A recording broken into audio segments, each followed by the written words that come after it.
আসসালামু আলাইকুম আরহামতুল্লাহ।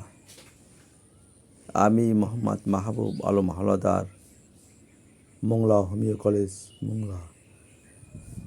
আজকের যে বিষয় নিয়ে আমরা আলোচনা করব সেই বিষয়ের নাম হলো আমরা কোন কোন উৎস থেকে আমরা ওষুধ তৈরি করি বা কোন কোন উৎস থেকে আমরা ওষুধ পাই, এই সম্পর্কে আমরা সংক্ষিপ্ত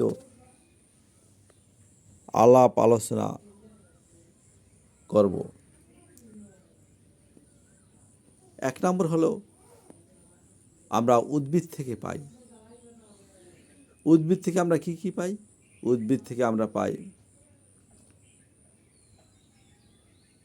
অ্যাকোনাইট, লাইকোপেডিয়াম ইত্যাদি। 2 নম্বর প্রাণীজ। প্রাণীজ থেকে আমরা কি ওষুধ পাই? লাইকোসিস, সিপিয়া। 3 নম্বর আমরা খনিজ থেকে পাই। খনিজ থেকে আমরা কি পাই?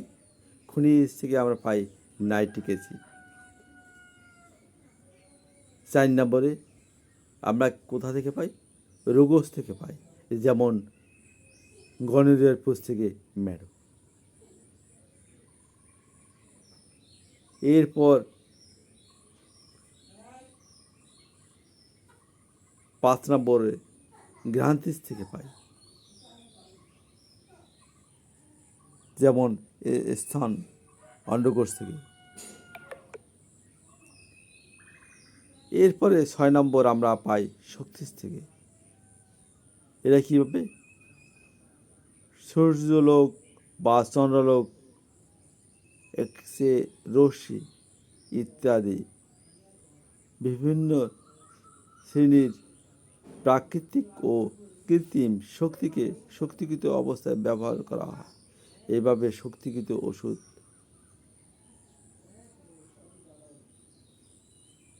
প্রয়োগ করা হয় রোগ ও রোগীর লক্ষণ অনুযায়ী। তাহলে আমরা 6টি জায়গা থেকে আমরা ওষুধ সংগ্রহ করে